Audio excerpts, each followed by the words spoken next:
Après Benjamin Griveaux la semaine dernière, l'invité de Face au Presse Club est un autre candidat aux municipales parisiennes. Bonjour Gaspard Ganzer. Bonjour. Vous avez 40 ans, vous êtes énarque, vous avez été militant socialiste, vous avez longtemps travaillé à la mairie de Paris avec Christophe Girard et Bertrand Delanoë, dont vous avez été le porte-parole. Le grand public vous a véritablement découvert un peu plus tard lorsque vous êtes devenu responsable de la communication de l'Élysée à l'époque de François Hollande, entre 2014 et 2017. En octobre 2018, vous avez fondé un mouvement, Parisienne-Parisien, qui se veut un rassemblement de citoyens. Et puis vous avez annoncé votre candidature à la mairie de Paris en vous présentant comme le candidat des classes moyennes et de toutes les familles parisiennes. Alors on a évidemment envie d'entendre votre projet pour Paris. Vous allez aussi nous parler du climat politique ambiant, de l'actualité de cette campagne des municipales. Vous allez être interrogé par Henri Werner, rédacteur en chef adjoint du Parisien. Bonjour Henri, et Guylaine Ottenemer, éditorialiste politique, rédactrice en chef de Challenge. Et d'ailleurs, Guylaine, vous allez poser la première question. Bien, merci. Première question, j'avais envie de vous demander un peu dans le panorama général qui est en train de se dessiner avec les municipales. Il y a une surprise qu'on avait un peu anticipée, mais pas à ce point-là, c'est que tous les outsiders sont en difficulté. Il n'y a absolument pas de dégagisme comme il y en a eu à la présidentielle et aux législatives et même aux européennes. Est-ce que vous avez été surpris par finalement ce clivage droite-gauche, cette primo sortant qui est en train de se révéler ? Tout me surprend dans cette élection. Je savais qu'elle allait être riche en surprises et je ne suis pas déçu. Et je crois que ce n'est pas fini. La surprise du moment, c'est une forme de réactivation du clivage droite-gauche, avec d'un côté Rachida Dati, on va dire, pour la droite, et de l'autre côté Anne Hidalgo, on va dire, pour la gauche. Et c'est vrai que ce n'était pas attendu, parce qu'on attendait plutôt que ce soit la République En Marche qui structure l'élection. Or, ils sont plutôt en train de couler à pic à mesure que Cédric Villani et Benjamin Griveaux s'entre-déchirent. Pour autant, je pense que l'élection n'a pas encore déroulé son véritable scénario. Parce que la réforme des retraites ou le conflit autour de la réforme des retraites a retardé l'entrée en campagne, tout comme d'ailleurs le fait qu'Anne Hidalgo n'est rentrée en campagne qu'à une dizaine de jours. Et donc je pense qu'on va rentrer maintenant dans la campagne électorale, d'ailleurs on le voit, c'est pour ça que vous m'invitez aujourd'hui certainement, et puis après au retour des vacances de février. Et en 3 ou 4 semaines, il peut encore se passer beaucoup de choses. Il y aura des débats, les gens vont enfin pouvoir parler du fond, et je crois qu'on va encore avoir de nombreuses surprises. Ça veut dire que les sondages d'aujourd'hui ne veulent rien dire ? Je pense qu'ils veulent toujours dire quelque chose. Ils veulent toujours dire quelque chose. S'ils veulent dire quelque chose, je vais vous donner lecture du dernier sondage. Anne Hidalgo arrive en tête avec 23%, suivi de Rachida Dati, 20%. Benjamin Griveaux, 16%. Béliard pour Europe Écologie Les Verts à 14,5%. Villani est à 10%. Simonet de la France Insoumise à 4%. Vous n'êtes crédité que de 2%. Mais j'ai doublé mon score, parce que j'étais à 1 la semaine dernière. Donc c'est moi qui ai la plus forte progression par relative. Et je crois que c'est porteur d'espoir. Si toutes les semaines je double, je vais terminer très très haut. Bon, mais si on oublie évidemment cette pirouette, et pardon de vous poser la question aussi directement, votre campagne aujourd'hui, elle sert à quelque chose ? Oui, bien sûr. Parce que c'est une campagne de terrain. On va écouter les Parisiens, on dialogue avec eux. Ça fait... Pardon, je vous tourne le dos, Henri. Ça fait maintenant 2 ans, ou 3, non, presque 3 ans qu'on est lancé. On a fait 300 réunions, on est 2500 dans le mouvement, on a fédéré des gens nouveaux, on va présenter 507 candidats dans tous les arrondissements de Paris. Et surtout, c'est nous qui avons animé la campagne sur le fond. Qui a proposé la suppression du périphérique ? Qui a proposé les premiers la création d'une police municipale armée ? Qui a proposé la création de 10 000 places supplémentaires en crèche ? Qui a proposé l'extension de la végétalisation ? Donc on nourrit le débat sur le fond. Et enfin, vous savez, le rapport de force dessiné au niveau municipal ne tient pas compte d'une chose. C'est-à-dire le fait que c'est une élection dans laquelle il y a 17 élections en réalité. Donc, comme les 17... Une élection américaine. Oui, indirecte, dans lequel on élit un maire d'arrondissement, puis après un maire de Paris. Mais on élit d'abord un maire d'arrondissement. Et dans tel ou tel arrondissement, je pense que le rapport de force ne correspond pas à ce que les sondages sont en train de dire. Moi, par exemple, je suis candidat dans le 15e arrondissement et j'ai bien l'intention de déjouer les pronostics et de faire, allez, peut-être 5 à 7 fois ce score-là. Henri Vernet. Ce qui est frappant dans cette élection, alors singulièrement à Paris, mais de manière générale dans beaucoup de villes en France, c'est qu'elle apparaît d'ores et déjà comme pratiquement illisible. C'est-à-dire que le soir du premier tour, on sera tous commentateurs bien en peine de dire en réalité qui sera gagnant. Alors en plus, s'il y a les petits bidouillages castagnériens sur la teneur des listes, évidemment, ça ne nous aidera pas. Mais on verra d'ici là ce qu'il en sera. Mais Bref, par rapport à ce côté un peu illisible, un peu confus, est-ce que vous, les candidats, vous n'y mettez pas un peu du vôtre pour être très clair? Qu'est-ce qui différencie réellement votre candidature, votre projet, de celui quand même d'un Benjamin Griveaux, dont vous êtes assez proche, d'un Cédric Villani, avec qui vous partagez certaines des idées, d'un David Béliard, l'écologiste. Vous avez vous-même mis l'accent à l'instant sur cette dimension dans Paris. Qu'est-ce qui fait qu'il y a besoin, qu'est-ce qui distingue ces candidats et réellement, avez-vous besoin d'être aussi nombreux à porter des projets qui paraissent très comparables? Alors, je vais d'abord aller dans votre sens si on va dire l'illisibilité de l'élection. Je ne vais pas me permettre une critique vis-à-vis de la circulaire du ministère de l'Intérieur, je crois que d'autres s'en sont chargés. En revanche, j'observe qu'à Paris, le paysage n'est pas du tout lisible et ça ne s'améliore pas. Je voyais par exemple qu'hier, le MoDem, dans le même temps, annonçait son soutien à Benjamin Griveaux et son leader parisien, Marielle de Sarnez, s'alliait avec la droite. Donc c'est vrai que ce n'est pas très lisible et les citoyens s'y perdent. Nous, on a choisi quelque chose, c'est l'indépendance et l'autonomie. On n'est ni de la majorité sortante au niveau municipal, c'est-à-dire qu'on n'a pas de gouverner avec Anne Hidalgo comme les communistes ou les Verts, et on n'est pas rattaché à la majorité au niveau présidentiel comme Benjamin Griveaux ou Cédric Villani qui continue d'avoir un pied dedans, un pied dehors. On est totalement parisien, totalement parisienne, et ça fait 3 ans qu'on ne fait que ça, parler avec les Parisiennes et les Parisiens. Et après, sur le fond, ça c'est là sur la démarche et le positionnement, et puis après sur le fond, sur les projets, vous savez, je commence à être bien en peine de savoir ce que les autres proposent, parce que j'ai l'impression qu'ils sortent des idées, des chapeaux. Là, c'est un festival en ce moment. Ouais, c'est-à-dire qu'ils sortent des choses un peu dans tous les sens sans avoir travaillé un projet. Nous, on a mûri un projet depuis 3 ans. J'ai publié un bouquin, un livre, au mois de septembre dernier, nous autres Parisiens. On a sorti notre programme à l'automne. Il est cohérent et il tient en quelques mots. Premièrement, la reprise du contrôle sur la vie quotidienne à travers la question des familles. Les crèches, la sécurité, la propreté, les logements. Deuxièmement, le retour de la solidarité. Personne n'en parle de la solidarité. Qui parle de la pauvreté à Paris, des 700 gamins qui dorment dans la rue tous les jours, des personnes âgées isolées? Et puis enfin, le Grand Paris. Je suis le seul à avoir dit que le prochain maire de Paris doit être le dernier, et qui doit préparer sa succession à un maire de la métropole du Grand Paris. Alors que les autres proposent des choses et après ils devront se positionner. Et moi, je sais ce que je propose. Pour en revenir peut-être, et je vous passe la parole, Guylaine, mais pour en revenir à cette tambouille ou cuisine interne des candidatures, on sent qu'en ce moment, les grandes manœuvres commencent vraiment et qu'il y a un rapprochement entre David Béliard et Cédric Villani.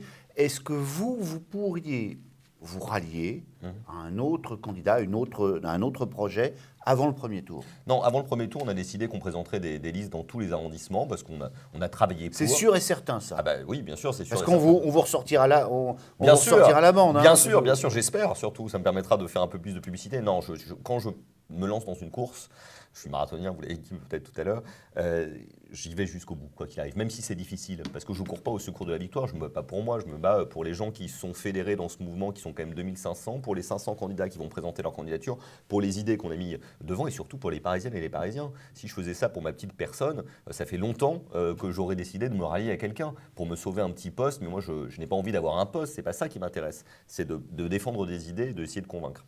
Vous avez les moyens d'aller tout ça. Alors, Henri qui voulait revenir, et puis ensuite par rapport à ça, je dirais jusqu'au bout. Vous avez les moyens de cette campagne, parce que c'est quand même pas anodin, une campagne électorale, aller jusqu'au bout, 17 listes à Paris, ça suppose quand même un certain investissement humain, financier, beaucoup d'argent. Et quand on n'a pas le minimum requis, on n'est pas remboursé.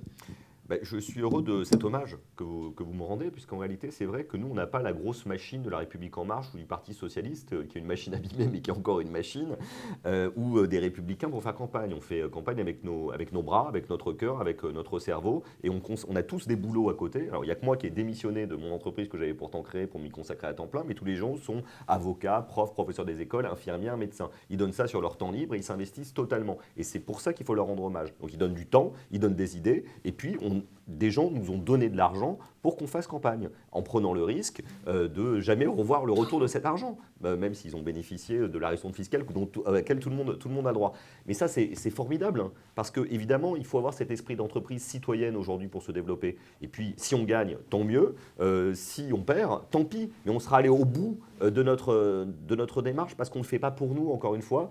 Et évidemment, on prend plus de risques, beaucoup plus de risques que tous les autres, et j'en suis extrêmement fier, parce que moi je ne suis pas assis tranquillement dans un fauteuil de sénateur, je ne multiplie pas les mandats, je ne suis pas député en même temps, je fais campagne, je ne suis pas maire d'arrondissement sortant et en même temps je fais campagne. On a tout donné, notre temps, notre énergie et même notre argent, vous avez raison de le dire. Guylaine. On va rentrer dans tous les sujets concrets de cette campagne Ouais. pour voir vos propositions. Mais avant une dernière, peut-être une question un peu nationale et profiter de votre habitude d'analyser les scrutins. On voit quand même que ça va être un peu difficile pour LREM, ces élections municipales. Est-ce que c'est grave pour le président ? Et deuxièmement, est-ce que Édouard Philippe devrait annoncer sa candidature demain au Havre ? Est-ce que c'est bien pour un Premier ministre d'être candidat dans une ville et puis le lendemain de dire vous m'avez fait confiance, mais il faut que je m'occupe de la France. Voilà. Comment vous analysez ces deux événements ? Alors déjà, je peux vous annoncer que le président de la République, au lendemain de l'élection municipale, dira à scrutin local, enjeu local. Et je pense qu'il aura tort de le dire, parce que la République En Marche et son action seront jugées à travers ces élections municipales. Parce qu'il y a toujours une température qui est donnée, une sorte de midterm un peu à l'américaine. Et deuxièmement, c'est quand même lui qui a créé le parti En Marche, qui est devenu la République En Marche, et donc il pèse lourdement sur ce scrutin. Je suis très attentif à ce qui se passe à Paris. Honnêtement, je connais très bien le président de la République depuis de très nombreuses années, parce qu'on a fait nos études ensemble. Il m'est encore arrivé d'échanger avec lui ou avec son entourage au cours des dernières semaines et des derniers jours. Je suis extrêmement surpris qu'ils aient mis Paris dans une telle panade. Comment est-ce que la République... Vous communiquez avec le président de la République ? Avec son entourage, avec lui, mais par définition, ça reste entre nous. Quoi qu'il arrive. Attendez, vous venez d'en parler. Non, mais pas le alors, contenu, le il contenu, faut, le contenu. non, mais je ne compte pas le contenu, mais quoi, vous échangez Oui, des bien textos ? sûr, bien sûr. Que je l'échange Vous avec l'avez lui. au téléphone Non, en je l'ai pas eu au direct téléphone. Mais vous échangez des Ouais, textos on échange. Ça nous regarde, lui et moi.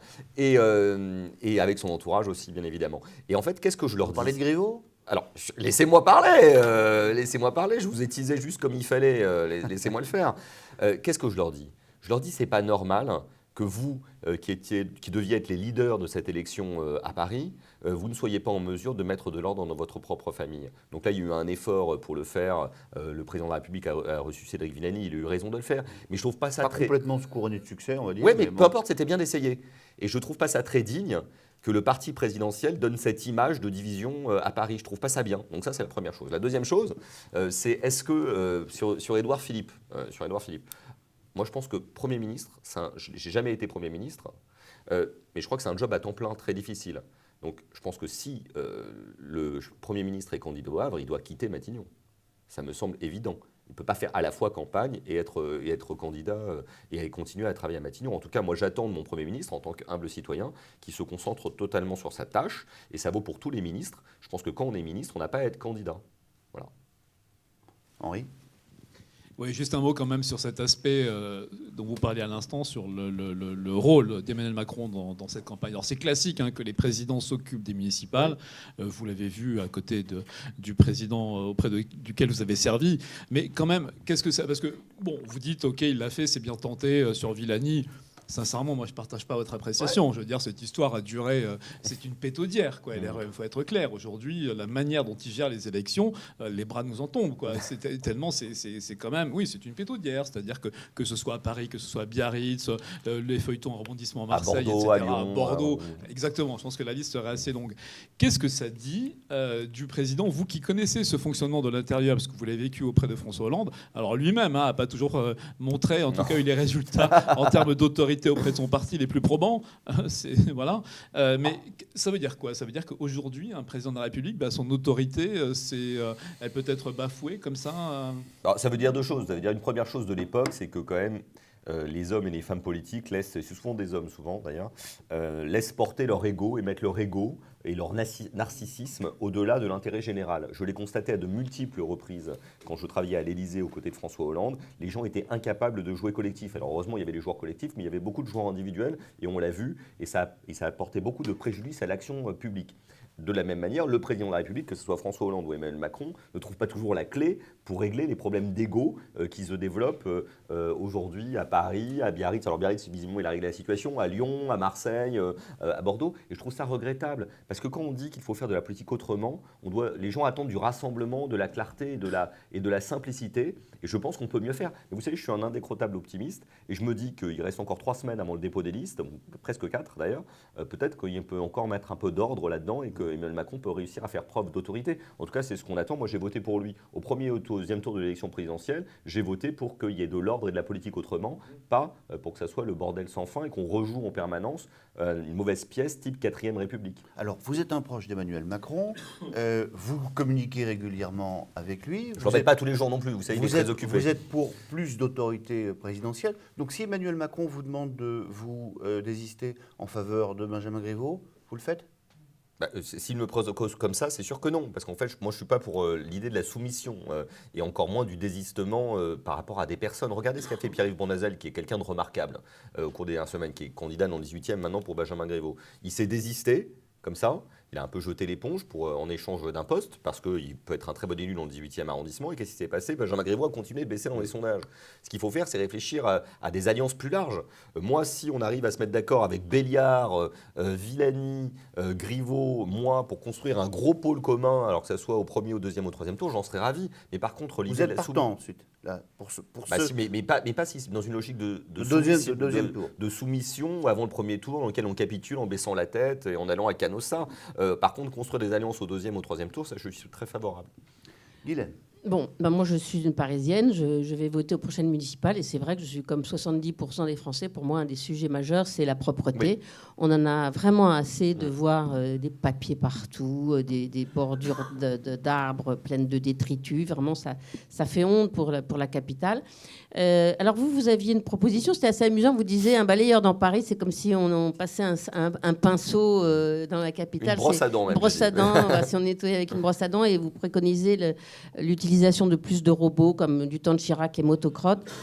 Il me semble que du temps de Chirac et Motocrotte ont été abandonnés parce que c'était onéreux. Mais surtout, comment on peut faire pour que Paris soit propre ? Est-ce que ce n'est pas un problème de direction et d'effectifs et d'autorité, justement, dans ce service ? Il paraît qu'il y a pas mal d'absentéisme. Est-ce que finalement, on ne peut pas donner un peu de fierté à ce service et le faire marcher ? C'est du management, finalement. Clairement. Je suis d'accord avec vous. Vous savez, je pense que la maire de Paris, Paris a perdu la guerre pour l'instant contre les rats et contre la saleté à Paris. La ville est vraiment dégueulasse. Et quand on perd une guerre ou une bataille, on n'accuse pas les soldats, on accuse le général. Et donc je pense que c'est de la faute d'Anne Hidalgo si la ville est sale aujourd'hui, si la saleté l'a emporté dans les rues de Paris. Il suffit de se balader partout en France ou dans des grandes villes mondiales pour se rendre compte que Paris est peut-être la grande métropole mondiale la plus sale du monde. Il faut quand même le faire dans le monde démocratique en tout cas. Et donc ça a plusieurs raisons. On a un service public qui est dysfonctionnel parce qu'il n'a pas les bons matériaux, comme vous le disiez tout à l'heure, les bons matériels plus exactement, pour nettoyer la ville. 2, parce qu'on n'est pas assez répressif vis-à-vis de ceux qui ne respectent pas l'espace public, celui qui jette sa cigarette par terre, celui qui jette des détritus, ne ramasse pas la crotte de son chien, etc. Donc là, il faut être extrêmement dur. Moi, j'ai proposé de tripler les amendes contre les contrevenants et surtout d'avoir une police municipale pour faire respecter les choses. Aujourd'hui, si vous garez votre voiture au mauvais endroit, vous êtes quasiment certain de retrouver votre voiture à la fourrière. C'est une bonne chose quand vous ne respectez pas la loi. Moi, j'attendrai la même chose que celui qui jette sa cigarette par terre, qui jette un gobelet en plastique par terre, de la même manière, se fasse tout de suite réprimer. Et je peux vous dire que quand il aura pris une amende de 200 € parce qu'il a jeté un mégot par terre, ça changera tout. Il faut aussi plus de poubelles dans l'espace public, un meilleur tri sélectif. Mais oui, il faut de la fermeté. De l'autorité, mais même plus que ça, de la fermeté, voire de l'intransigeance dans la gestion de l'espace public. Est-ce qu'il ne faut pas aussi de la fermeté dans les services pour que, par exemple, souvent on voit que les balayeurs, ils enlèvent les poubelles, mais ils n'enlèvent pas ce qui est autour. Bon, ça ne fait pas partie du job. On peut les comprendre, c'est un job difficile. Et deuxièmement, est-ce qu'on ne peut pas faire aussi de la prévention ? Par exemple, partout où il y a des écoles, les squares en face, après le déjeuner, c'est bourré de restes de déjeuner. Est-ce qu'on ne peut pas faire de la prévention dans les écoles pour dire au directeur de l'établissement, dis donc, là, vos élèves, ils nettoient après le déjeuner dans le square d'en face, quoi. Est-ce qu'il n'y a pas à la fois mieux manager les équipes et puis peut-être aussi faire un peu de prévention ? Parce qu'il n'y aura pas un flic derrière. Vous sentez que c'est du vécu, là. Non, mais tout ce que vous dites est vrai. Vous savez, moi j'ai fait 3... municipal, c'est aura du macadam. Moi, j'ai fait 300 réunions d'appartements dans tout Paris. À chaque fois, j'arrive avec des grandes idées, parfois philosophiques, sur la culture, l'économie, etc. Et on ne parle que de propreté et de sécurité. Parce que la vraie préoccupation des Parisiens, c'est vraiment de régler des problèmes extrêmement quotidiens. Et oui, la ville est sale. Donc oui, il faut de l'intransigeance sur la gestion de cette question, vis-à-vis, en manageant manageant les personnels de la ville de Paris. Moi, je pense que la ville de Paris n'a plus de patron. Elle a besoin d'un vrai patron, quelqu'un qui soit un vrai manager, qui soit capable de diriger les choses au quotidien. Moi, j'ai travaillé plusieurs années avec Bertrand Delanoë. Tous les matins, il nous passait une soufflante exceptionnelle quand il avait constaté qu'il y avait une poubelle qui n'avait pas été ramassée à tel endroit, qu'il y avait un trou dans la route, un nid de poule ici, un abribus qui n'avait pas été réparé. Parce qu'il pensait, et je pense qu'il le pense encore aujourd'hui, que être maire de Paris, c'est pas de faire la promotion du Tour de France et d'être le champion de tous les cyclistes. C'est important le vélo à Paris. Mais le plus important, avant toute chose, c'est que les rues soient propres. Et Chirac, dont on parlait tout à l'heure, il l'avait compris. Il avait été 2 fois Premier ministre. Il avait été sous Giscard, il avait été sous Mitterrand. Il avait été 2 fois candidat à la présidentielle. C'était un homme d'État exceptionnel et il se projetait vers l'Élysée pour la prochaine élection. Il a fait campagne en 1989. Il a fait le grand chelem à Paris. Il a gagné dans tous les arrondissements à Paris. Pourquoi ? Parce que du matin jusqu'au soir, il n'a pas parlé de la Tour Eiffel, il n'a pas parlé du vélo, il n'a pas parlé de l'attractivité économique, il a parlé crotte de chien du matin jusqu'au soir. Et il avait compris que pour les Parisiens, être maire de Paris, c'est pas faire des plans sur la comète, c'est pas vouloir sauver la planète, c'est pas vouloir sauver l'Australie depuis Paris, c'est régler des problèmes quotidiens comme la propreté. Et c'est pour ça que moi, ça sera ma priorité, nettoyer les rues de Paris et les rendre plus sûres. Alors, je vous entends bien et finalement, votre position est assez facile parce que là, c'est un peu le yaka, mais tout ça coûte de l'argent. Oui, bien sûr. Aujourd'hui, le budget de la mairie de Paris, il est en déficit, Oui. gravement. Oui. Où est-ce que vous prenez l'argent ? Dans quel service vous prenez l'argent pour le mettre sur la Bien sûr. propreté ? Alors, pour être extrêmement concret, Paris est face à un paradoxe. C'est une ville riche, il y a un PIB local très fort et le budget de la ville de Paris est considérable. 8 milliards d'euros par an en termes de fonctionnement, 1,5 milliard d'euros par an en termes d'investissement. Sur un mandat, ça fait près de 60 milliards d'euros à dépenser. D'ailleurs, il faudra demander à Anne Hidalgo des comptes où sont passés les 60 milliards de la mairie des Parisiens entre 2014 et 2020. J'aimerais bien avoir la réponse parce qu'il n'y a rien de spectaculaire qui a été fait. Et on ne me fera pas croire que c'est quelques kilomètres de pistes cyclables qui ont coûté 60 milliards d'euros. Première chose. Donc oui, il faut faire des économies parce qu'il est hors de question de continuer à aggraver l'endettement comme elle l'a fait, puisqu'il a augmenté de 56% au cours des dernières années pour passer à près de 6 milliards, ni de continuer, ni d'augmenter les impôts ou d'autres taxes comme la maire de Paris l'a fait. Donc il faudra faire des économies. Où est-ce qu'on fait ces économies ? Les économies, les gisements, ils existent principalement sur la question de la gestion des ressources humaines. Aujourd'hui, les effectifs de la ville de Paris, les vrais effectifs, les vrais chiffres, ce n'est pas 50 000 agents, comme le dit la mairie de Paris, c'est 60 000. Pourquoi est-ce que c'est 60 000 ? Je vous fais cette révélation ce matin, parce qu'en fait, quand on organise des élections professionnelles à Paris, il n'y a pas 50 000 personnes qui votent, il y a 60 000 personnes, parce qu'il y a des contractuels, des vacataires qui ont été utilisés pour pallier, on va dire, les déficiences du service public. Donc oui, il faut faire des économies sur le personnel. J'ai fait cette proposition et je l'ai dit ce matin, avec un chiffre pour la première fois, il faut baisser les effectifs de 10% au cours du prochain mandat. Comment est-ce qu'on le fait ? Eh bien, en économisant sur le back-office. Moi, j'ai été chef d'entreprise, donc je sais ce que c'est le back-office, et c'est la communication, les questions administratives, les questions financières, les RH. Et à Ville de Paris, c'est le délire. Il y a 200 personnes qui s'occupent de la com, 1500 personnes qui s'occupent de la logistique et des transports, 400 personnes au RH, autant aux finances, au SG, c'est-à-dire le secrétariat général, l'instance de coordination, il y a quelques personnes pour coordonner, ils sont 200 si on compte les assistantes et les chargés de mission. Donc là, il y a du gras. Et on va pouvoir économiser beaucoup de ressources de ce point de vue-là. Évidemment, on ne va pas virer les gens parce que certains sont fonctionnaires, mais à l'occasion des départs à la retraite, pas remplacer tous les départs à la retraite dans ces services pour mettre des gens au contact des Parisiens, des balayeurs, des personnes qui vont en crèche, des assistantes sociales, etc. Henri Vernet ? Vous avez dit que les 2 préoccupations majeures des Parisiens, c'est donc la propreté qu'on vient d'évoquer et la sécurité. Oui. Qu'est-ce que c'est d'ailleurs exactement la préoccupation sécuritaire des Parisiens ? Est-ce que ça a un lien avec ce climat extrêmement dur qu'on a vécu en 2015 avec les attentats et par la suite avec la répétition d'actes terroristes? Est-ce que c'est une insécurité plus au quotidien? Et là-dedans, comment s'inscrit votre proposition de police municipale? Est-ce que c'est une police municipale qui doit être armée, comme celle de M. Ménard à Béziers, quand il fait la promotion de son pistolet, le meilleur ami du policier? Et surtout, là encore, je reviens aussi aux questions de coûts. Ça coûte cher une police municipale, à la fois à l'embauche, en termes de formation, en termes d'équipement. Là, quelle est un petit peu votre Bien sûr.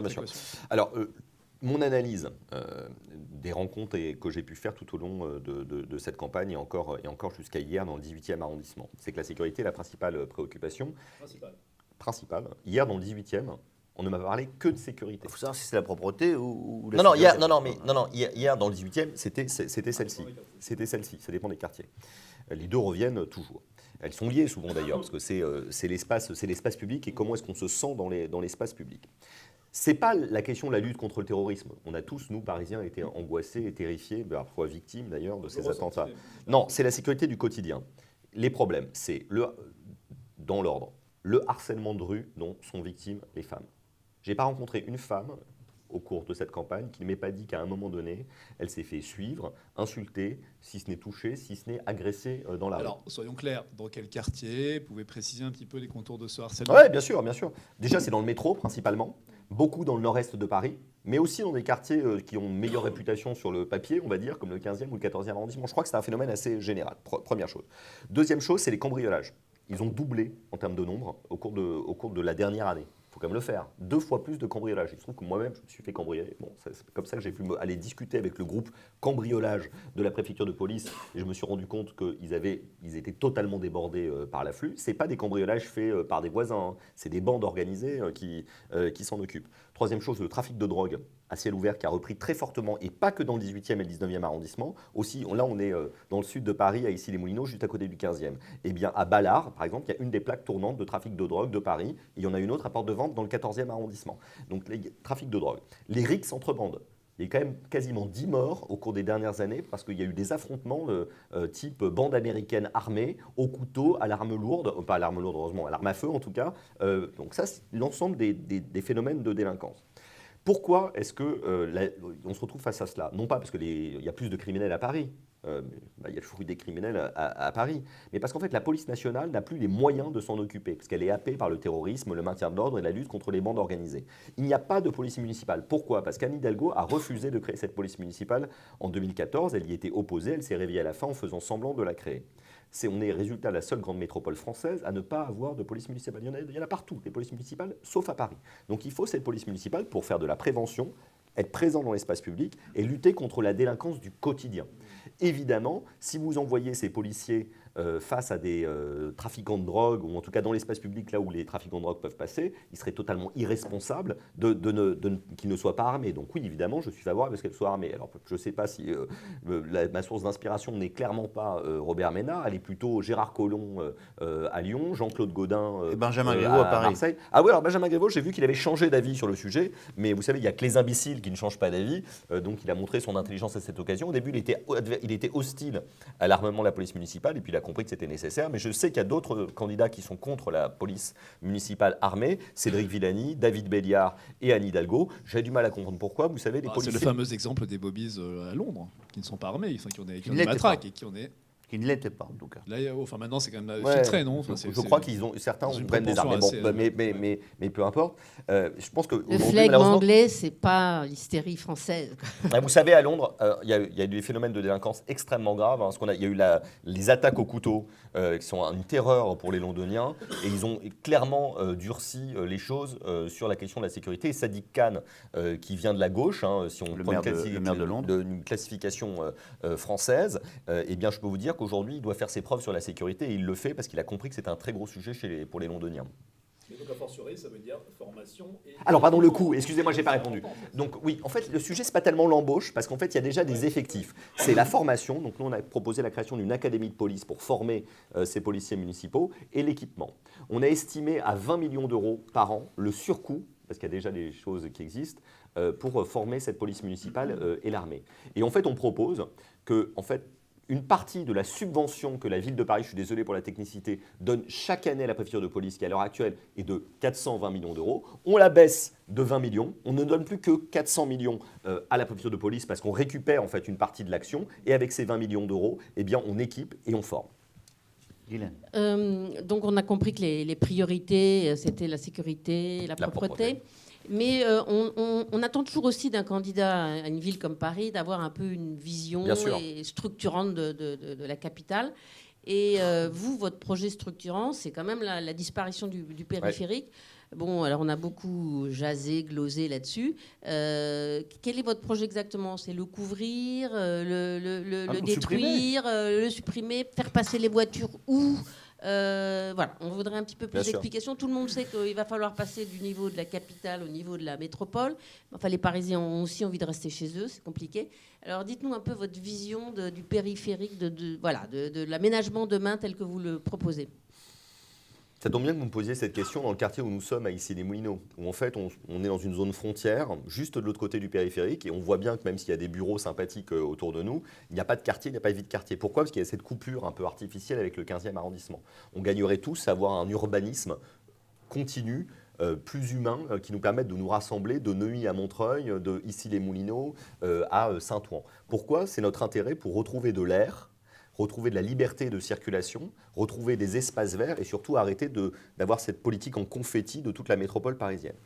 Il y a une première façon de le faire, c'est d'aborder la question par le mécano institutionnel, administratif et politique. On sait que c'est très difficile parce que chacun est attaché à ses propres pouvoirs. Je pense que c'est indispensable à long terme qu'il y ait des transferts de compétences beaucoup plus importants à la métropole du Grand Paris. C'est pour ça que j'ai dit tout à l'heure que je voulais être le dernier maire de Paris et que je voulais transmettre le pouvoir à un maire du Grand Paris à l'échelle de la métropole parisienne, c'est-à-dire la zone dense urbaine qui est autour de Paris, comme il y a le maire du Grand Londres et comme il y a le maire du Grand Madrid et le maire du Grand Berlin. Qui reprendrait la géographie de la métropole. Oui, la métropole, donc okay. On va dire de Roissy à Orly. 6,5 millions d'habitants, quoi. Voilà. Ouais, à peu près, ouais, exactement. C'est pas toute l'Île-de-France, hein, parce que l'Île-de-France est aussi une terre rurale. Hein. Vous savez que l'Île-de-France, c'est la première région agricole d'Europe et que quand vous allez en Seine-et-Marne et dans les Yvelines, ça n'a plus du tout l'air d'une ville. On a l'impression, enfin, dans certaines parties des Yvelines et de la Seine-et-Marne. Bref, excusez-moi pour ce détour. Je réponds sur le périphérique. Pourquoi est-ce qu'on n'arrive pas à construire, d'un point de vue urbain, cette métropole ? C'est parce que justement, on a ce mur qui est une autoroute de 2 fois 4 voies qui nous sépare la métropole en deux. On est la seule, d'ailleurs, grande métropole mondiale à avoir un périphérique à 4 km du centre. Parce que je ne considère pas que ça soit une bonne chose. Parce que c'est une autoroute polluante. C'est 40% de la pollution atmosphérique qui est issue du périphérique. Il y a des centaines de milliers de gens qui vivent autour du périphérique et qui subissent ces nuisances. Dans quelques années, je pense qu'on aura honte de reconnaître qu'on avait mis des écoles, parce qu'il y a des écoles avec des enfants de 5, 6, 7 ans, l'école des Princes dans le 15e, les écoles de la Porte de Magnolet, qui sont en suspension au-dessus du périphérique, avec des terrains de tennis, des terrains de foot. Et tous les stades qui sont autour. Et des terrains de tennis, des terrains de foot et bien autres. Moi, mon fils, il joue au tennis juste à côté du périph'. Je me pose toujours la question, c'est quand même un peu bizarre d'un point de vue sportif et même d'un point de vue sanitaire. Donc c'est une plaie ouverte polluante d'un point de vue atmosphérique et d'un point de vue sonore. C'est une plaie ouverte qui est hostile à la construction de la métropole. Et puis c'est une infrastructure qui ne règle pas les problèmes qu'elle est censée régler, le périphérique, il est embouteillé du matin jusqu'au soir. Mais en fait, c'est le syndrome d'un mal plus profond qui est l'absence de transport efficace au niveau de l'Île-de-France. Donc nous, ce qu'on propose, c'est de le supprimer, mais pas de le supprimer comme ça du jour au lendemain. C'est d'organiser une vraie concertation, contrairement à ce qu'Anne Hidalgo n'a pas fait pour les berges, et surtout de se donner le temps, c'est-à-dire une vingtaine d'années, pour transformer l'espace périphérique, le temps de développer ce qu'on appelle le Grand Paris Express, mais peut-être aussi un Vaporetto parisien, mais aussi les véhicules autonomes, pour permettre aux gens de se déplacer dans la métropole sans avoir besoin de prendre le périphérique. Parce qu'évidemment, il serait irresponsable de supprimer cette infrastructure sans avoir permis aux gens de se déplacer autrement ou ailleurs. Moi, je considère que faire de la politique, c'est effectivement avoir une vision, transformer le réel, mais pas pourrir la vie des gens. Donc il y aurait une espèce de grande rocade autour du Grand Paris. Alors il se trouve qu'elle existe déjà. Qui commence à bien exister. Et sinon, dans l'espace qui est entre Paris et la petite couronne, il n'y aurait plus un boulevard circulaire. Il y aurait des tas de ramifications et surtout beaucoup de transports en commun. C'est ça ? C'est ça. C'est-à-dire qu'en fait, on conserverait les 2 autres rocades qui existent, qui s'appellent la Francilienne et la 86, qui sont pour le coup des périphériques à 15 km et 30 km du centre. Ça, c'est ce qu'a Londres, c'est ce qu'a Madrid, c'est ce qu'a Berlin. Et c'est pertinent d'avoir cela pour avoir un grand contournement de la ville, notamment quand vous faites aujourd'hui, quand vous faites Barcelone-Bruxelles, les gens prennent le périphérique. C'est absurde, ils devraient prendre la Francilienne ou la 86. Et puis après, pour les gens qui font des déplacements parisiens, on ne va pas leur interdire de prendre leur voiture, mais déjà, ils seront beaucoup moins nombreux, surtout si on a fourni des solutions en matière de transport. Je pense que personne ne souhaitera prendre sa voiture le jour où on aura des transports plus sûrs, plus propres, plus efficaces et moins chers. Parce que la voiture, quand c'est lent, que ça coûte cher, que c'est polluant, on n'a pas forcément envie de la prendre. Mais comment on fait ? Parce qu'aujourd'hui, le métro parisien, il est saturé. Alors, il y a le Grand Paris Express, mais il va très peu concerner le centre de Paris. Aujourd'hui, il y a des tas de gens qui sont contraints, obligés, les artisans, d'utiliser leur voiture. Ça, c'est autre chose encore, ouais. Comment est-ce qu'on fait ? Alors, le Grand Paris Express, quoi ? Le Grand Paris Express, il va quand même absorber un tiers du trafic actuel automobile. Hein. C'est quand même absolument énorme. Et donc, il va quand même changer beaucoup de choses, parce qu'il y a beaucoup de gens aujourd'hui, y compris pour le métro parisien, ou c'est le cœur du métro parisien, parce qu'aujourd'hui, il y a beaucoup de gens, on va vraiment parler technique, qui passent par le centre de Paris pour aller de banlieue à banlieue, avec le Grand Paris Express, qui sont des nouvelles lignes de métro qui font le tour de Paris. Ils pourront aller de banlieue à banlieue sans passer par le cœur de Paris. Et notamment, ils passeront plus par des stations qui sont totalement sursaturées, comme la station Aubert, qui est une station de RER, la station Châtelet, etc. Parce qu'ils pourront Ou la gare de l'Est. Ou la gare de l'Est. Dont on va parler. Donc oui, c'est de cette manière qu'on va faire. Après, pour les artisans, là, pour le coup, il faut réinventer la logistique urbaine pour leur permettre de continuer à travailler. Parce qu'on a besoin de gens pour aller faire des travaux à Paris, livrer des marchandises à Paris. Donc il faut le penser de façon différente, notamment, je pense, en utilisant davantage la Seine, ce qui n'est pas assez fait aujourd'hui. Henri Vernet.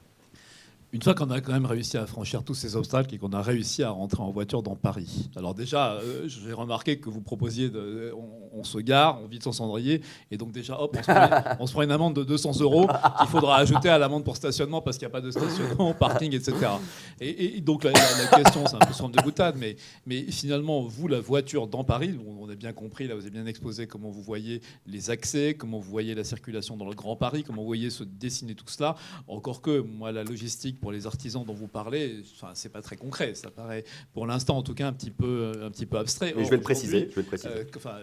Guylaine ne contredira pas, puisqu'elle est visiblement usagère précise de Paris. On est très souvent bloqué pendant de longues minutes derrière des artisans.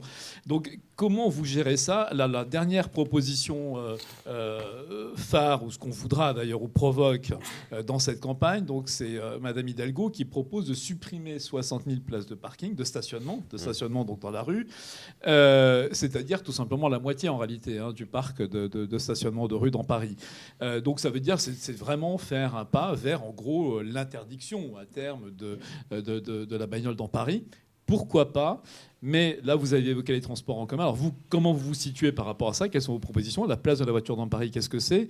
Et deuxièmement, vous n'avez pas du tout évoqué, parce que les transports, on en parle beaucoup et depuis longtemps, de la montée en puissance de transport, qu'on attend quand même vraiment toujours. De même qu'on parle de gratuité, on ne sait pas exactement qui se situe par rapport à ça parmi les candidats. Et on ne voit pas trop les choses venir. En revanche, il y avait des modèles qui marchaient pas trop mal. C'était Vélib, c'était Autolib, c'était tout ça, et on a l'impression que ça y est, c'est parti en fumée. Donc vous, voilà, quelle est votre... Bon, alors on commence, parce que beaucoup de choses.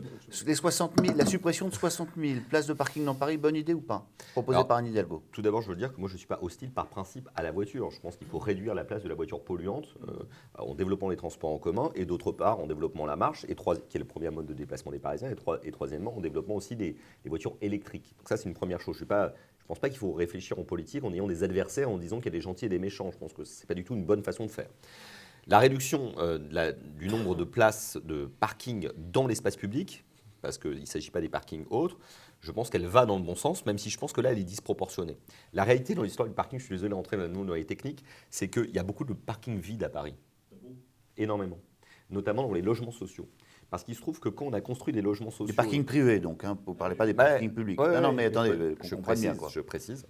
Il se trouve que quand on a construit les logements sociaux, principalement dans les années 60-70, il y avait une norme qui prévoyait qu'il y ait un parking par habitation. Alors il se trouve qu'aujourd'hui, les Parisiens ne sont même pas un tiers à posséder une voiture. Donc il ne suffit pas d'être un génie en mathématiques, comme d'autres, pour comprendre qu'il y a beaucoup de places de parking vides. Donc en fait, je pense qu'on doit réfléchir cette question. C'est-à-dire que peut-être qu'on peut réduire un peu le nombre de places de parking dans l'espace public et peut-être utiliser celles qui sont vides dans les logements sociaux qui sont quand même très nombreux et permettre comme ça à ceux qui en ont besoin de se garer ailleurs. Voilà, c'est une réponse par exemple sur la question de la logistique dont on parlait tout à l'heure. Mais ça nécessite de faire, c'est pas une critique contre vous, mais plutôt contre les autres candidats, faire un effort en fait transformatif. Moi je n'aime pas quand les gens qui font de la politique en disant juste on va supprimer des places de parking sans expliquer pourquoi, comment, etc. Il y a un pourquoi pas, et surtout il y a un comment après. Donc pourquoi pas, mais je pense que c'est un peu court si je devais répondre à la maire de Paris. La deuxième chose, de façon plus générale, je pense qu'il n'est pas raisonnable de dire qu'on veut piétoniser ou en tout cas supprimer la voiture dans des quartiers entiers. Place de la Concorde, comme le propose Hidalgo. Ouais, parce que je trouve ça de nouveau excessif. Donc vous laissez les voitures place de la Concorde. En tout cas, peut-être moins de voitures, parce que les gens se circuleront de façon différente, mais je trouve que vouloir vitrifier des quartiers entiers pour les transformer en musées ou en parcs d'attractions, c'est très mauvais, parce que un endroit où on ne peut plus circuler, que ça soit en vélo électrique, en scooter électrique, peut-être même en voiture électrique ou en bus, c'est un endroit qui devient une séparation, une frontière. Or, on a besoin de liens dans la ville, pas de séparation et de frontières. Et enfin, parlons de Vélib et Autolib. Donc, vous allez m'obliger une nouvelle fois à dire du mal de la maire de Paris. Mais vous savez, dans le Il n'y a pas besoin de vous pousser beaucoup. dans le monde entier, il y a des business cases faits dans les business schools en disant genre comment est-ce que la mairie de Paris a fait pour gâcher la plus belle innovation qu'on ait pu faire en matière de mobilité. Vélib, le monde entier nous l'enviait. Quand on représentait Paris au cinéma, on mettait une tour Eiffel et un Vélib. Aujourd'hui, le Vélib, il est entre le tiers et le quart du service dans lequel il était avant que Anne Hidalgo décide de changer d'opérateur. Donc, malheureusement, elle a fait la démonstration que c'était une mauvaise gestionnaire. Alors, évidemment, elle accuse ses services, mais c'est sa responsabilité à elle. Quant à Autolib, alors moi, j'étais un fan absolu d'Autolib. J'ai pas de voiture à Paris, donc de temps en temps, j'utilisais Autolib avec mes enfants. C'était très pratique, etc. Maintenant, comment est-ce que je fais? Je suis obligé de prendre C'était un taxi. gouffre financier. On aurait pu renégocier le contrat. Le contrat Oui, était fait mais pour cela. personne n'aurait voulu reconduire un contrat encore plus désavantageux. Ça n'a pas fait de la démonstration de sa viabilité, parce que vous parlez beaucoup de voitures autonomes, etc. Et c'est vrai que quand on vous présentez comme un des candidats, notamment des familles, parce que vous-même avez des enfants, et c'est vrai que pour les familles, c'est souvent nécessaire d'avoir un enfant pour l'emmener chez le pédiatre, au sport, le récupérer à droite, à gauche, voilà. Et donc c'est souvent pratique, parce qu'on ne peut pas prendre des taxis tout le temps. Ça coûte très cher. Ça coûte très cher, voilà. Et donc comment on fait pour ces gens-là? Et juste parallèlement, vous n'avez jamais, vous, été tenté de faire comme à Londres avec un péage pour que voilà, les Parisiens aient leur espace. Parce que quand vous voyez le samedi soir, dans Paris, il n'y a que des numéros de deux chiffres, d'autres chiffres. D'autres chiffres. 93, 95, avec un 9 devant. Ouais, Voilà, mais 92. Mais voilà, donc 77. ça va être le Grand Paris. Mais voilà. Et ou alors il y a des solutions comme à Gand et dans pas mal de villes où il y a des zones de passage prioritaire, c'est-à-dire les gens qui habitent l'Est de Paris peuvent circuler gratuitement, etc. Voilà. J'aime pas Vous êtes plutôt sur l'incitation que l'interdiction. Oui, je suis plutôt sur ce sujet, je suis plutôt sur l'incitation, l'inclusion, le rassemblement, plutôt que dans la séparation. Et moi, j'ai pas envie. Vous êtes un rêveur, un peu. Non, pas du tout. J'ai des espoirs et je pense qu'il faut être très ferme et très dur sur les questions quotidiennes dont on a parlé tout à l'heure, la saleté, la sécurité, et en même temps vouloir transformer la ville. Je pense qu'il ne faut pas vouloir faire de la politique la petite semaine en disant juste qu'on va mettre une jardinière en plus ici, mettre une piste cyclable en plus là. Il faut penser la transformation de la ville, sa nouvelle géographie à long terme, et celle-ci, de mon point de vue, passe pour le rassemblement de l'ensemble des communes du Grand Paris. Donc philosophiquement, je n'aime pas l'idée du péage pour cette raison-là, parce que ça crée un barrage, ça crée une frontière supplémentaire. Mais vous m'avez interrogé avant sur la question d'Autolib et des mobilités autres en voiture. Je pense que la collectivité publique, elle a une responsabilité et elle peut même contribuer financièrement au développement de certains modes de transport. Elle le fait d'ailleurs pour Vélib ou pour le vélo, elle le fait pour le métro, elle le fait pour le bus avec la région Île-de-France, elle peut aussi le faire pour la voiture électrique. On a un réseau de bornes qui n'est pas à la hauteur, qui s'appelle le réseau Vélib. Il n'y a que 1000 bornes à Paris pour une ville dans laquelle il y a 2 millions d'habitants, c'est pas du tout raisonnable. Moi, je circule en scooter électrique. Donc, je peux vous dire qu'il n'y en a pas assez des bornes. Tous les soirs, j'ai une angoisse pour savoir si je vais pouvoir rentrer chez moi, parce que est-ce que je vais avoir assez de batterie et utiliser ma carte Vélib. Voilà, donc c'est quand même un vrai problème. Et s'agissant de Autolib, oui, effectivement, le service était déficitaire. Donc, il aurait fallu peut-être renégocier plutôt que d'être dans la rupture unilatérale, parce que c'est quand même ce qu'a fait la maire de Paris. Plutôt que de négocier avec le prestataire qui était M. Bolloré, elle a préféré déchirer le contrat. Je pense que ce n'est pas raisonnable. Un chef d'entreprise n'aurait jamais fait cela. On se serait mis autour d'une table et on aurait trouvé une solution. Parce que c'était l'intérêt des deux parties d'éviter un contentieux, une rupture brutale et d'essayer d'amodier ou en tout cas d'aménager le contrat. Elle n'a pas voulu le faire.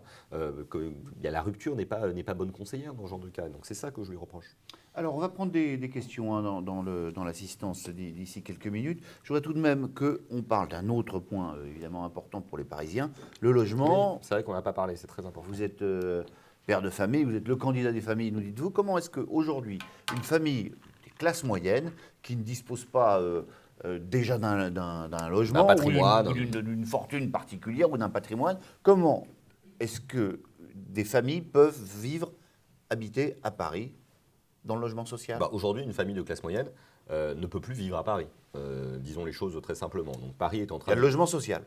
Oui, mais il est quand même d'abord fléché pour les classes les plus populaires. Donc aujourd'hui, c'est soit vous avez accès au logement social, c'est le cas, enfin, vous avez un logement social, vous faites attribuer un logement social, donc c'est le cas de 25% des logements sont sociaux à Paris, donc ça fait 250. 21%, je crois. Oui, bientôt en tout cas. Ah, mais Plus c'est de- pour plus vous de dire 200. que oui, on a bossé. Vous avez quand bossé, même, vous avez hein. bossé, c'est bien, Mais- c'est bien, c'est bien, c'est bien. Donc l'objectif, bientôt on y arrivera parce qu'avec les programmations, on arrivera à 25%. Donc soit vous pouvez avoir accès à un logement social, mais il n'y a que 11 000 attributions par an, donc ça ne concerne pas beaucoup de gens. Il y a autant de gens en liste d'attente que le stock complet de logements sociaux. Soit il faut être très riche.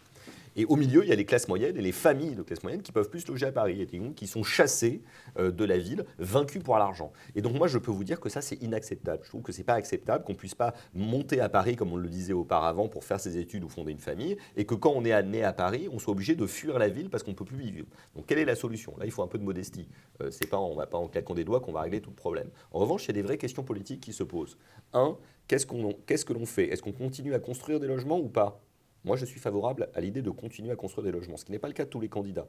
David Béliard, Cédric Villani, par exemple, sont hostiles à la construction de logements. C'est possible de le faire dans certains quartiers de Ça va Paris. être dur de se rapprocher au deuxième tour. Hein. Enfin, Non bon, mais on a des vrais clivages, 18-19, 12-13, il y a de la place pour le faire. Deux, il faut rénover les logements. Là, on est non loin d'un quartier qui s'appelle le quartier des Frères Voisins, ou la Cité Bleue, comme on l'appelle dans le 15e arrondissement. C'est l'endroit le plus pauvre de Paris, et pourtant c'est dans le 15e arrondissement. Ça devrait être totalement reconstruit. Il faudrait d'ailleurs que ça devienne un quartier prioritaire pour l'ANRU, pour la politique de la ville, pour qu'on le reconstruise totalement. Donc construire. le quartier le plus pauvre de Paris dans Oui, le 15e. la plus grande concentration de pauvreté dans Paris est dans le quartier des Frères Voisins, juste ces quelques immeubles là de logements sociaux qui sont derrière l'héliport, de l'autre côté du périphérique. Je peux vous dire que c'est pas Jojo d'y vivre, c'est très difficile, les gens souffrent. Ils ont été abandonnés tant par le maire du 15e que par le maire de Paris. Je vous rappelle que je suis candidat dans le 15e, c'est pour ça que ça me tient particulièrement à cœur. Donc, construire, rénover, lutter contre l'insalubrité du logement qui existe dans certains endroits, lutter contre la vacance de logement. Je vous rappelle qu'il y a plus de 100 000 logements qui sont totalement vacants à Paris. Et quand je dis vacants, ce n'est pas qu'ils sont loués sur Airbnb, c'est que personne ne les occupe depuis plus d'un an et voire pas plus de 2 ans. Donc là, il faut accepter. Et là, vous allez me trouver. Je n'ai pas parlé de taxes depuis le début, c'est le seul sujet dont j'en parlerai. Je pense que quand il y a des investisseurs institutionnels comme des banques, des assurances ou des propriétaires venant d'autres pays qui s'amusent à jouer au Monopoly à Paris en achetant des immeubles par dizaines ou des appartements par centaines, eh bien, il faut les taper au portefeuille, parce que sinon, ils font de la spéculation immobilière, exactement comme au 19e siècle, on en parlait avec Zola. Donc ça, c'est l'autre chose. Et puis après, il y a Airbnb. Vous savez que la location meublée touristique, Paris, est le deuxième marché pour les Américains en dehors des États-Unis. C'est devenu, on va dire, l'attraction mondiale pour les plateformes de location meublée touristique. Donc là, il faut limiter. Aujourd'hui, on peut faire 120 nuits par an sur Airbnb. Si on descend à 30, ça me semble quand même beaucoup plus raisonnable. Ça, c'est la loi qui le décide. Et puis par ailleurs, actuellement, il y a beaucoup de transformations de baux commerciaux, qui étaient des choses qui étaient des boutiques, des boucheries, parfois des bureaux même, qui sont transformés en Airbnb. Et ça, je pense que c'est pas du tout possible, et ça, il faut lutter contre cela. Si on fait cela, on pourra créer un choc d'offres, et puis après, il faudra envisager, je l'ai déjà dit tout à l'heure, de coordonner la politique du logement à l'échelle de la métropole pour éviter d'avoir une concurrence entre Paris intramuros et extramuros. Est-ce qu'il y a des questions dans la salle avant que je ne repasse la parole à Henri Vernet? Ce qui est une menace quand même. Ah, donc, et du coup, il y a tout de suite quelqu'un a et du coup, levé il y a la une main. main qui se lève là. Vous voyez, je connais le... Monsieur Landia, bonjour. Bonjour. Vous l'avez dit, la propreté, c'est l'une de vos priorités dans Paris. L'un des premiers fléaux dans Paris en termes de propreté, c'est l'odeur d'urine constante dans les métros, dans les souterrains. Et cette odeur, elle est due à des centres de domicile qui n'ont pas d'autre choix, faute de logement, faute de sanitaire. Donc très concrètement, quelle est votre proposition pour faire face à ce fléau? Alors je crains malheureusement que les épanchements d'urine juste avant le déjeuner, c'est très sympa comme conversation, ne soient pas liés simplement au SDF ou au sans domicile fixe. Mais je crois que votre question porte en réalité sur plutôt les sans domicile fixe et la lutte contre l'exclusion. Moi, je regrette que dans cette campagne, pour l'instant, on ne parle quasiment pas de solidarité, de lutte contre les inégalités, de lutte contre l'exclusion. La mairie de Paris, elle organise ce soir, je crois, une nuit de la solidarité, non pas pour prendre en charge les SDF, mais pour les compter. Donc je crois que la solution, ce n'est pas de compter les SDF, c'est de trouver un toit pour les SDF. Alors pas seul, parce que ce n'est pas la responsabilité unique de la ville de Paris, il faut le faire avec l'État, il faut le faire avec la région Île-de-France. Il y a plusieurs milliers de personnes qui sont à la rue et qui n'ont pas de toit. Alors là-dessus, il faut être honnête. La personne qui va arriver en disant je vais trouver une solution pour les milliers de SDF qui sont à la rue aujourd'hui, et il y aura, moi, maire de Paris, il n'y aura plus de SDF, est un menteur. En fait, ce n'est pas possible. Il faut donner toute son énergie, mais il faudra peut-être plus de 10 ans pour régler cette situation, comme on a réussi à le faire très largement dans d'autres villes européennes, par exemple comme à Madrid ou même à Berlin. Parce que derrière chaque SDF, il y a une situation individuelle. Il y a celui qui est au bout de la spirale de l'exclusion. Il y a celui qui a en réalité une maladie psychiatrique et dont la place n'est pas dans un logement ou dans un foyer, mais dans un hôpital où malheureusement il n'y a plus assez de lits. Il y a le migrant qui fuit l'oppression dans son pays et est obligé de dormir dehors. Donc à chaque fois, il faut trouver des solutions individuelles, souvent des solutions d'hébergement, mais surtout aussi des solutions d'accompagnement sanitaire et social. Donc ça, moi, ce que je propose, c'est un contrat de partenariat avec les associations, avec l'État, avec la région, qu'on se mette tous ensemble autour de la table pour avancer ensemble. Alors qu'actuellement, les gens font de la concurrence sur la question de la lutte contre les inégalités et la solidarité, et ça pose un problème. Mais moi, j'ai une vraie priorité parmi cet ensemble qui est la question de la lutte contre l'exclusion. C'est les enfants des rues.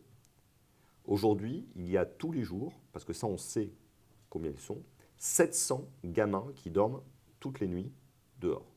Et ça, c'est inacceptable humainement, moralement, mais c'est surtout inacceptable politiquement et juridiquement. Parce que la ville de Paris est aussi un département, ce n'est pas qu'une commune, et elle a l'obligation juridique et politique de trouver un toit, de mettre à l'abri ces gamins. Protection des mineurs. Au nom de la titre de la protection des mineurs. Et elle ne le fait pas. Un peu parce que ça représente des moyens importants, même si on ne parle pas de centaines de millions d'euros, on parle de quelques millions d'euros qu'il faudrait trouver avec des associations et avec l'aide sociale à l'enfance, mais surtout parce qu'elle n'en a pas fait une priorité politique. Moi, je trouve ça bien beau de parler de la ville 100% vélo. Mais moi, j'ai envie de parler plutôt de la ville 0% enfants dans les rues. Et donc, quand on me demande, vous ne me l'avez pas demandé, mais j'y réponds quand même, quelle sera votre première mesure ou votre première action si vous devenez on maire allait de vous Paris? poser la question. Voilà. On avait même prévu que ce soit la dernière question. Mais vous en faites pas, Henri Vernet a des questions à... Il en a d'autres. Eh bien, justement, je dis toujours, c'est régler la question de ces 700 enfants qui sont dans les rues. Parce qu'en fait, on n'a pas de crédibilité pour agir si on laisse des gamins de 7, 8 ans, même 13 ans ou 14 ans dormir tout seuls dans les rues. Voilà, donc moi, je consacrerai toute mon énergie des premiers mois à cette question-là. On a été très concret, Mylène on a parlé aussi d'aménagement, mais il y a une chose aussi qui est intéressante, c'est qu'est-ce que vous avez comme projet sur la culture? Parce que Paris, c'est quand même une ville phare culturellement, et il y a toujours une difficulté, puisque Paris, il y a une partie des équipements qui sont ceux de l'État, et puis il y a ce que peut faire la mairie. Et on a l'impression que tout ce qui concerne l'État est aussi pas mal destiné aux touristes. Quand on voit comment s'articule la gestion du Louvre, on a l'impression que c'est plutôt un musée mondial qu'un musée à destination des Parisiens. Donc, qu'est-ce que vous avez comme proposition à faire en matière culturelle? Parce que je trouve que Paris, qui est une grande capitale, pour les enfants, il y a beaucoup moins de possibilités d'apprentissage des arts que dans une ville moyenne où il y a beaucoup plus de facilité d'accès à des écoles et des, comment on appelle ça, des conservatoires. On va être en harmonie. Je pense que Paris est face à un paradoxe.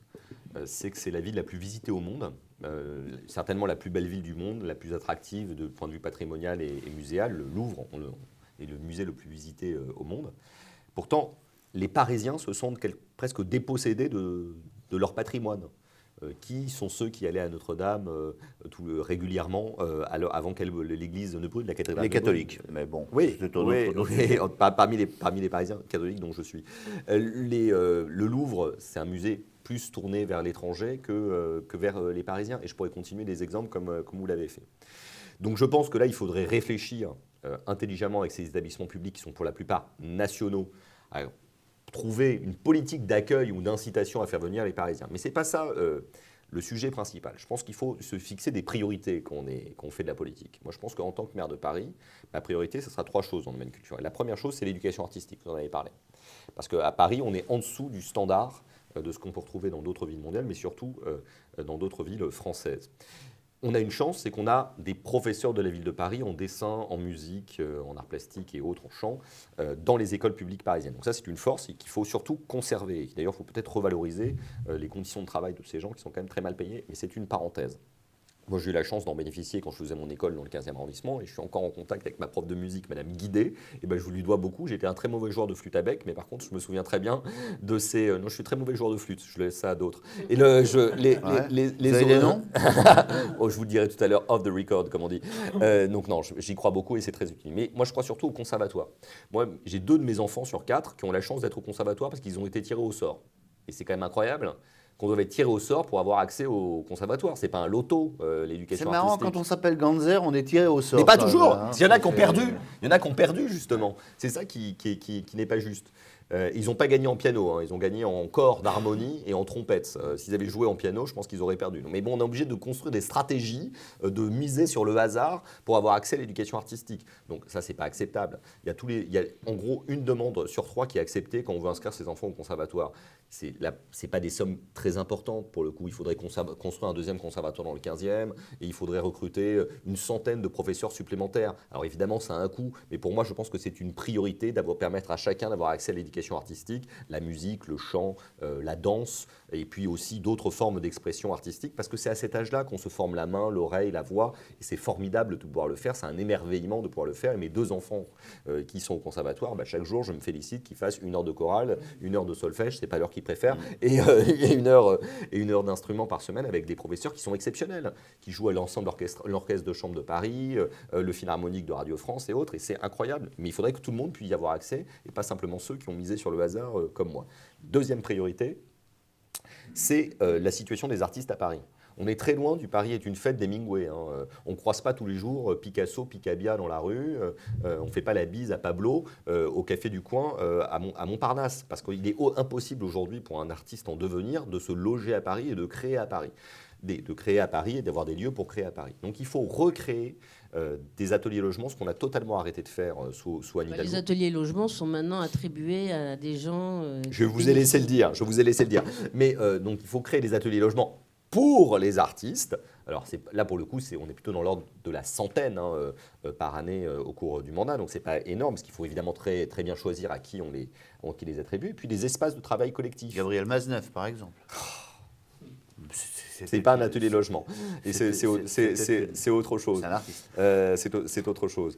Et puis, par contre, des lieux de travaux, de création collective. Alors, il y en a certains qui existent déjà, comme le 104, mais on a une proposition, c'est transformer la Gaîté Lyrique, une sorte de Villa Médicis du cinéma dans le 3e arrondissement, de créer d'autres lieux qui sont d'inspiration de ce qu'on appelle le 100 rue de Charenton, ou le 59 rue de Rivoli, ou les Frigos dans le 13e arrondissement, qui sont des espaces de travail collectif pour les artistes, parce qu'ils ont besoin de se loger, mais ils ont surtout l'endroit pour créer. Donc ça, c'est la 2e chose. Et la 3e chose, moi j'ai un sujet particulier sur le cinéma à Paris.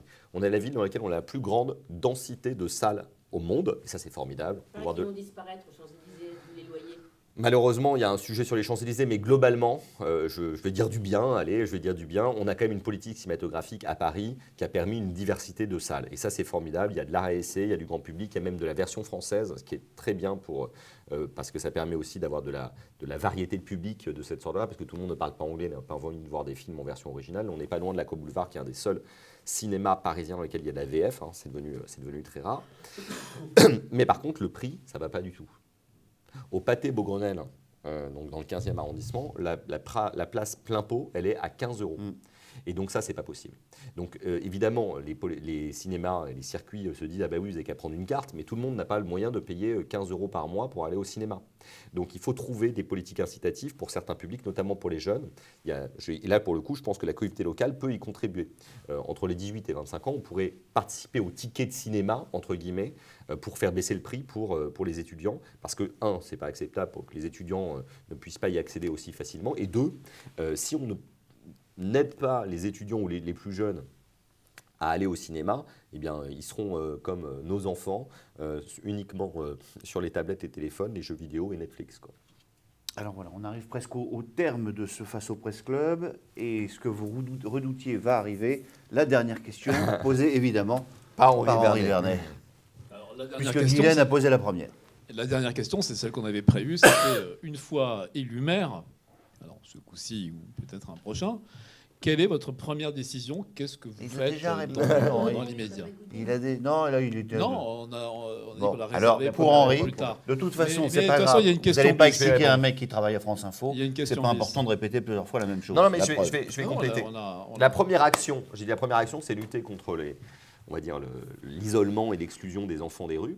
Mais la première peut-être démarche politique, ça sera d'aller voir le président de la République pour lui dire, voilà, monsieur le président de la République, monsieur Emmanuel Macron, vous aviez dit dans votre campagne présidentielle que vous alliez proposer un projet de loi sur la transformation du Grand Paris. Vous ne l'avez pas fait, et d'ailleurs, je vous en remercie parce que vous avez attendu que je sois maire de Paris pour le faire. Et puis c'était peut-être d'ailleurs une bonne chose, boutade à part, d'attendre qu'il y ait des élections municipales. Mais maintenant, il faut qu'on prépare ce texte ensemble. Nous, à Paris, mais avec toutes les collectivités locales, pour qu'ensemble on puisse faire ce saut qui nous permettra de coordonner la politique du logement, de l'urbanisme et des transports à l'échelle de la métropole. On a besoin de vous. Construisons cette politique partenariale pour transformer la métropole et que demain, il y ait un maire du Grand Paris. Alors, toute dernière question bis. Vous êtes aussi un observateur de la vie politique. Dans votre livre sur vos années avec Hollande, il y avait beaucoup de révélations sur les coulisses et sur les personnalités politiques. Hollande, Delanoë et donc Hidalgo, puisqu'à l'époque elle était première adjointe. Ce sont des personnalités du PS avec qui vous avez travaillé. Est-ce que d'une part aujourd'hui vous ne dites pas finalement je trahis un peu cette appartenance en m'opposant à eux? Et deuxièmement, qu'est-ce qui fait qu'aujourd'hui Anne Hidalgo elle paraît imbattable? Alors évidemment, nous on est bien placés pour savoir que les sondages de février ou de janvier sont balayés et que tous les pronostics, il vaut mieux, on finit tous au cimetière des inutiles. Mais malgré tout, elle est paraît, favorite en tout cas. Voilà, elle paraît très solide.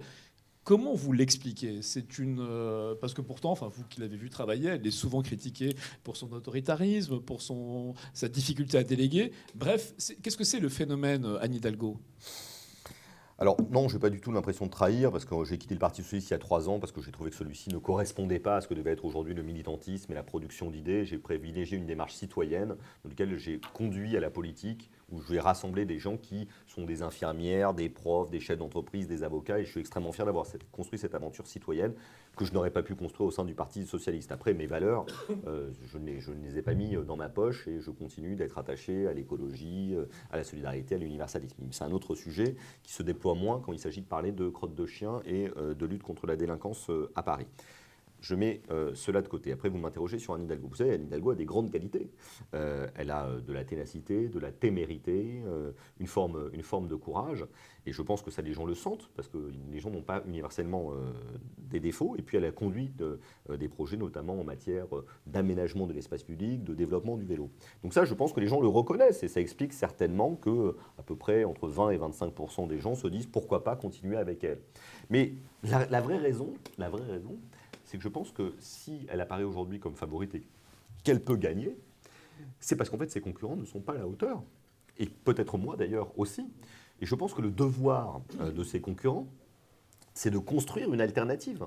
Il faut une alternative citoyenne au duel Dati-Hidalgo qu'on nous présente aujourd'hui. Donc ça nécessitera, à un moment donné, au 2e, au 3e tour, peut-être avant, de réussir à mettre d'accord les gens de bonne volonté qui bossent avec Villani, qui bossent avec Béliard, qui bossent avec Griveaux. C'est très difficile et sur le papier, vous connaissez parfaitement la vie politique, ça n'a quasiment aucune chance d'arriver. Mais le problème, c'est que si on ne fait pas l'effort d'essayer, on n'y arrivera jamais. Elle aurait l'étoffe d'une présidentiable. On sait que Paris, la mairie de Paris... Henri Vernet, ça fait déjà 2 fois la dernière question. C'est une bonne question. Mais c'est une très bonne question. Chirac l'a fait, Delanoë en arrivé, ça n'a pas marché. Est-ce que Hidalgo, aujourd'hui le PS n'a pas la florès de personnalité en capacité? Est-ce qu'Anne Hidalgo, ça pourrait être un tremplin pour... En tout cas, je pense que le vrai plan d'Anne Hidalgo, c'est d'être candidate à l'élection présidentielle. Aujourd'hui, elle dit la main sur le cœur qu'elle ne sera pas candidate à la présidentielle. Je vous promets que le lendemain de son élection, elle annoncera sa candidature à la présidentielle en disant qu'elle a réussi à faire gagner la gauche et l'écologie, et elle essaiera de s'imposer comme le candidat de l'écologie politique, matinée de socialisme, etc. Et je trouve que c'est pas fair play de dire aux Parisiens « mais oui, bien sûr, croyez-moi, je vais être votre maire de Paris », et en fait d'avoir un autre plan en tête. Et je ne trouve pas ça honnête vis-à-vis des électeurs parisiens. Après, si elle décide d'être candidate à l'élection présidentielle, je lui souhaite bon courage, parce que c'est un job difficile d'être président de la République. J'ai pu le constater quand je travaillais avec François Hollande, et on le constate chacun aujourd'hui avec Emmanuel Macron. Et dans ce cas-là, que le meilleur gagne. Mais moi, ça ne m'intéresse pas l'élection présidentielle. Ce qui m'intéresse, c'est la mairie de Paris. Et je ne trouve pas ça bien que la maire de Paris cache son jeu et en fait d'autres ambitions qui ne sont pas parisiennes. Eh ben, merci en tout cas. Vous voyez Merci. qu'on a beaucoup de questions. On aurait encore beaucoup de questions à vous poser. Ce qui veut dire que vous reviendrez pour un nouveau Face au Presse Club, que vous soyez maire de Paris Ou pas. Merci en tout cas d'avoir été avec nous. Merci à Guylaine Ottenheimer. Merci à vous, Henri Vernet. Prochain Face au Presse Club, ce sera avec Cédric Villani. À très bientôt.